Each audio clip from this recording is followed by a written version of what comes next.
नमस्कार दोस्तों, हम द हिंदू का second editorial a good start को डिस्कस करेंगे। इस आर्टिकल की जो इम्पोर्टेंट वोकैबुलरी है उसका लिंक नीचे डिस्क्रिप्शन में दिया हुआ है, या फिर आप direct Telegram channel the Hindu second editorial नाम से सर्च करके वहां से भी इसकी वोकैबुलरी को, उस आर्टिकल की पीडीएफ को डाउनलोड कर सकते हो। तो चलो स्टार्ट करते हैं। ए गुड स्टार्ट मतलब एक अच्छी शुरुआत। कॉन्टेक्स्ट क्या है? सबसे पहले अगर कॉन्टेक्स्ट की बात करें, अभी देखो हमारी गवर्नमेंट ने, सेंट्रल गवर्नमेंट ने national policy for rare disease. अब रेयर डिजीज क्या होती है? ऐसी बीमारी जो सब किसी में नहीं होती है। मतलब जैसे सर्दी, खांसी, जुकाम वो हर किसी में हो जाती है, लेकिन इनहेरिटेड कैंसर मतलब पीढ़ी दर पीढ़ी, एक पीढ़ी से दूसरी पीढ़ी में जो कैंसर होता है, कई फैमिलीज में ये जो हिस्ट्री है वो रेगुलर फॉलो होती है। इस तरीके की बीमारी हर किसी में नहीं होती है। तो वो बीमारी जो हर किसी में नहीं होती है वो होती है रेयर डिजीज। उस रेयर डिजीज के लिए हमारी गवर्नमेंट नेशनल पॉलिसी लेकर के आई है। उसमें जो पेशेंट हैं उनको 3 कैटेगरी में बांट दिया है। कुछ पेशेंट जिनकी बीमारी का इलाज एक बार में हो सकता है, उनके लिए 20 लाख रुपए असिस्टेंस देगी गवर्नमेंट। सेकंड में वो लोग आएंगे जिनकी बीमारी का इलाज पूरी लाइफ टाइम चलेगा। और तीसरे में वो लोग हैं जिनके लिए उपलब्ध तो है सुविधा, जिनकी बीमारियों का इलाज संभव तो है, लेकिन इतनी ज़्यादा सुविधा नहीं है कि बहुत सारे लोगों का एक साथ इलाज हो सके। तो एक तरीके से धीरे धीरे करके जिन बीमारियों का इलाज होता है वो आएंगे थर्ड 3 कैटेगरी में, कैटेगरी 3 में। तो इस तरीके से 3 कैटेगरी में इन रेयर डिजीज वाले पेशेंट को बांटा गया है और नेशनल पॉलिसी लाई गई है किस तरीके से गवर्नमेंट इस परेशानी को सोल्व करने की कोशिश करेगी, वो सब कुछ इस आर्टिकल में बताया गया है। Fund support from government, government से जो पैसे की सहायता है इज वाइटल, वाइटल मतलब होता है इंपॉर्टेंट, महत्वपूर्ण, for continual treatment of those with rare diseases. सरकार की तरफ से जो धन की सहायता है, जो पैसे की सहायता है, वो बहुत ज़्यादा इम्पोर्टेंट है, बहुत ज़्यादा महत्वपूर्ण है। क्यों महत्वपूर्ण है? क्योंकि जो लोग, जिन लोगों को रेयर डिजीज है, उन लोगों के लगातार ट्रीटमेंट के लिए इस पैसे की काफ़ी आवश्यकता होती है। इसलिए उन लोगों को सरकार की तरफ से मदद की आवश्यकता होती है, और ये जो सरकार ये मदद कर रही है बहुत ज़्यादा महत्वपूर्ण है। इट इज़ बाइंडिंग, बाइंडिंग मतलब होता है बाध्यकर, ठीक है। बाइंडिंग मतलब अनिवार्य, बाध्यकर। On a it is binding on a welfare state to take care of every single citizen. जो हमारा देश है, जो हमारी सरकार है, उसके ऊपर एक कल्याणकारी जो राज्य होता है उसके ऊपर ये बाध्यता होती है कि वो अपने देश के प्रत्येक सिटीजन का, प्रत्येक नागरिक का ध्यान रखे, टेक केयर करे, उसकी देखभाल करे। Securing the wellbeing of everyone, प्रत्येक जो व्यक्ति है उसकी सुरक्षा करे। पर्टिकुलरली, विशेष रूप से those unable to help themselves, जो खुद की सहायता करने में अयोग्य है, असमर्थ है, स्पेशली उन लोगों की सहायता करे state, irrespective of whether they constitute a critical mass और नॉट, इज इम्पोर्टेंट। क्या इम्पोर्टेंट है? क्या बोला गया है कि मान लो चाहे जो लोग हैं वो आपके लिए क्रिटिकल, एक मास, एक भीड़ इकट्ठी कर पाएं या ना कर पाएं, वो सीधी सी बात ये है कि चुनाव में मान लो आपको उसके लिए सहायता हो पा रही है, नहीं हो पा रही है उन लोगों से, लेकिन फिर भी उन लोगों की सहायता करना आपके लिए बहुत ज़्यादा ज़रूरत है, बहुत ज़्यादा अच्छी बात है। ये महत्वपूर्ण बात है कि उन लोगों को जो खुद की सहायता खुद नहीं कर सकते, उनकी हेल्प स्टेट को करनी चाहिए। द रिसेंट मतलब हाल ही में, notification of the national policy for rare disease 2021 after various intervention मतलब मध्यस्थता, बीच बचाव, including the court, is packed on this principle of inclusion. क्या बोला गया है कि ये पॉलिसी है, इसके लिए काफ़ी लंबे समय से प्रोसीजर चल रहा था। किसके लिए? रेयर डिजीज़ के लिए जो नेशनल पॉलिसी आई कि ज़्यादा से ज़्यादा लोगों को इंक्लूजन किया जाए, इसमें शामिल किया जाए, और जो इस इंक्लूजन की जो सीमा है उसको बढ़ाया जाए। इसके लिए स्पेशली कोर्ट है, कोर्ट ने भी इसमें इंटरवेंशन किया था कि जो लोग हैं जिनको रेयर डिजीज है उनके लिए ज़्यादा से ज़्यादा सपोर्ट करे गवर्नमेंट। तो कोर्ट का इंक्लूजन हुआ, कोर्ट ने मध्यस्थता की, इसके बावजूद इसके बाद में national policy for rare diseases 2021 का हाल फिलहाल में नोटिफिकेशन आया है। ए गुड स्टार्ट, एक अच्छी शुरुआत। It offers financial support for one time treatment of up to 20 lakh. अभी इस पॉलिसी में क्या क्या बताया गया है वहाँ पर ये मोटी मोटी बात यहाँ पर बताई गई है। जैसे कि इस अच्छी शुरुआत में क्या क्या किया गया है कि ऐसे लोग जिनकी बीमारी का इलाज वन टाइम हो जाएगा, मतलब रेयर डिजीज है लेकिन एक बार में उनका इलाज हो जाएगा, उनको 20 लाख रुपए तक की फाइनेंशियल सपोर्ट दी जाएगी। इंट्रोड्यूसेज ए क्राउड फंडिंग मैकेनिज्म। इसके अलावा इस पॉलिसी में बोला गया है कि वे लोग जिनकी बीमारी मतलब बीमारी का इलाज हो सकता है लेकिन बहुत ज़्यादा पेशेंट है, तो उनके लिए क्राउड फंडिंग मतलब भीड़ से पैसा इकट्ठा किया जाएगा। Create a registry of rare diseases. Rare diseases की जो नाम की है वो एक रजिस्ट्री क्रिएट की जाएगी, एक रजिस्टर उसके लिए बनाया जाएगा। And provides for early detection, और इन बीमारियों की जल्दी से जांच हो सके इसके लिए भी सुविधा दी जाएगी। ये सारी इस पॉलिसी में जो इम्पोर्टेंट बात है उसके बारे में डिस्कस किया गया है। इन इट्स फाइनल फॉर्म, जो इस पॉलिसी का फाइनल फॉर्म है, हाउएवर यद्यपि the policy has left the rare diseases lobby sorely disappointed on a crucial note. क्या बोला गया है कि डिजीज को शामिल कर लिया गया है, लेकिन इस पॉलिसी में ये बात बोली गई है कि जो रेयर डिजीज है उसके लिए सबके लिए इक्वल काम नहीं किया गया है। हर चीज को एक लॉबी के ऊपर छोड़ दिया गया है, और ये एक बहुत ही निराशाजनक बात भी है। रेयर डिजीजेज आज ब्रॉडली, अगर एक ओवरव्यू ले हम रेयर डिजीजेज क्या होती हैं, डिफाइंड उनकी परिभाषा इस तरीके से की गई है एज डिजीजेज, ऐसी बीमारियां दैट इनफ्रीक्वेंटली मतलब कभी कभार अकर होती हैं इन ए पॉपुलेशन, मतलब ऐसी बीमारियां जैसे सर्दी खांसी जुकाम हर किसी के हो जाती हैं, लेकिन ऐसी बीमारियां जो कभी कभी पॉपुलेशन मतलब एक जनसंख्या में कभी कभी किन्हीं लोगों को होती हैं, वो होती है rare disease. And 3 markers are used.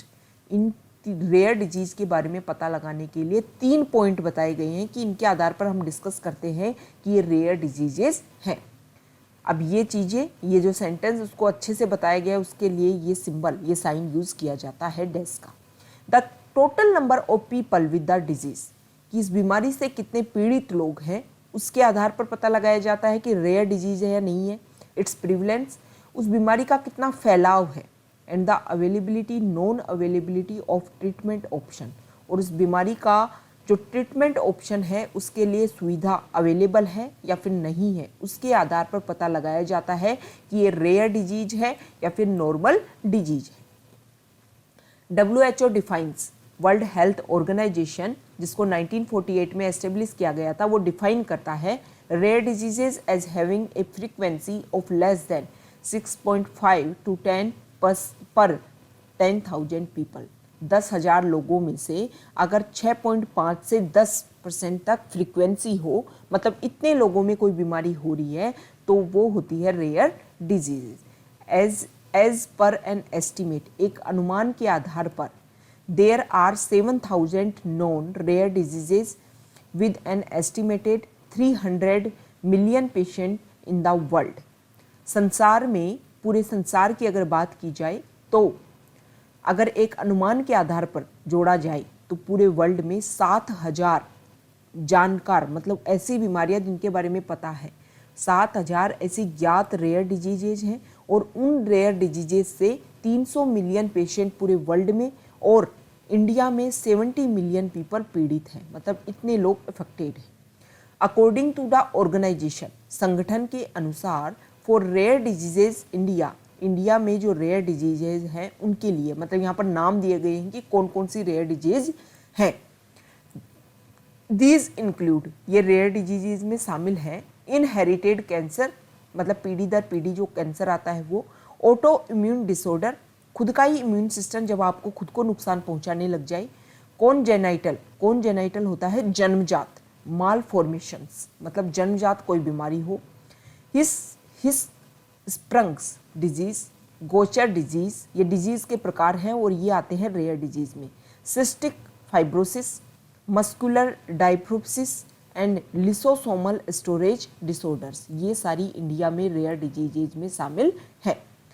Much of the effort in the sector, इस सेक्टर में रेयर डिजीज वाला सेक्टर जिसमें जितना अधिक प्रयास किया जा रहा है फ्रॉम द मेडिकल साइड, जो औषधि वाला क्षेत्र है उससे, has been to evolve formal definitions, कुछ फॉर्मल डेफिनेशंस भी इवोल्व हुई हैं, समय के साथ में उत्पत्ति हुई हैं, इन द होप दैट, इस आशा के साथ कि it would support the development of and commercialization of drugs for treatment and improve funding for research on rare diseases, कि समय के साथ में जो फंड इंक्रीज होगा उससे ये जो रेयर डिजीज हैं उनके लिए ड्रग्स को डेवलपमेंट, उनका कमर्शियलाइजेशन, इसके लिए भी काम किया जाएगा और रिसर्च भी किया जाएगा, इसके लिए फंडिंग बढ़ाया जा सकता है, ये आशा की जा रही है। अब पेशेंट सपोर्ट ग्रुप्स, ऐसे ग्रुप्स जो पेशेंट को सपोर्ट करते हैं, have work towards dreaming up, dreaming up मतलब किसी चीज़ को प्राप्त करना, कोई सहायता उसको प्राप्त, to obtain support by funding assistant for the treatment one time और कंटिन्यूअल। देखो, जो पेशेंट सपोर्ट ग्रुप्स काम कर रहे हैं वो कर रहे हैं कि ट्रीटमेंट के लिए जो फंडिंग, जो पैसे की जो सहायता है उसको इकट्ठा किया जा सके, एक टाइम मतलब इलाज करवाने के लिए या फिर लगातार जो इलाज करवाना है उसके लिए पैसे को ज़्यादा से ज़्यादा इकट्ठा किया जाए। The notification of the policy comes as a logical conclusion to a long fought battle, एक लंबी लड़ाई लड़ी गई है इस नोटिफिकेशन, इस पॉलिसी के नोटिफिकेशन के लिए, और उसके बाद आया है ये नोटिफिकेशन। एंड येट अभी तक stop short of delivering the complete mandate, अभी भी एक तरीके से पूर्व जो अनुमान करने की कोशिश की जा रही है कि ये सारी चीज़ें डिलीवर की जाएंगी, अभी भी उसमें कुछ कमी बाकी है। एज पर द पॉलिसी, पॉलिसी के according diseases such as LSD for which definitive treatment is available but cost are prohibitive has been categorized as group 3। पॉलिसी के अकॉर्डिंग ऐसी रेयर डिजीज जो जिनके लिए मतलब ट्रीटमेंट तो अवेलेबल है लेकिन उनके जो कॉस्ट है वो काफ़ी है, एक तरीके से लिमिट से क्रॉस है, उनको ग्रुप 3 में रखा गया है ऐसी रेयर डिजीज वाले लोगों को। हाउएवर, यद्यपि no funding has been allocated for the immediate and life long treatment needs for therapies already approved by the drugs controller general of India. अभी तक उन ट्रीटमेंट के लिए जैसे कि थेरेपी जिनको drug controller general of India ने approve किया है कि इन बीमारियों के लिए थेरेपीज़ की जा सकती हैं, उनके लिए कोई भी फंडिंग एलोकेट नहीं की गई है कि कितना पैसा उसके लिए रखा जाएगा। एक्सपर्ट्स जो विशेषज्ञ हैं पॉइंट आउट, उन्होंने इशारा किया है that the cost to help already diagnose patient might be in the range of 80 to 100 crore annually. Expert ने इस बात को लिए बोला है कि वो पेशेंट जिनके पहले ही इस चीज़ का पता लग चुका है कि इनकी बीमारी है, उनके लिए वार्षिक रूप से 80 से 100 करोड़ रुपए रखे जाने चाहिए। If the centre can extend the cost sharing agreement that his had worked out with Kerala, Tamil Nadu and Karnataka with other state too, its share of the annual cost will be halved. Centre जैसा कि केरला, कर्नाटका और तमिलनाडु के साथ में काम कर रहा है कि ये जो एग्रीमेंट है उसमें जो पैसे का जो शेयरिंग है उसको और स्टेट के साथ भी बढ़ा सकता है। अभी इन स्टेट के साथ में काम कर रहा है सेंटर, कुछ पैसा ये देते हैं, कुछ पैसा सेंटर देता है और हेल्थ के लिए काम किया जाता है। उनको और ज़्यादा स्टेट के साथ सेंटर बढ़ा सकता है और जो पैसा है, जो वार्षिक खर्चा आता है वो आधा हो सकता है।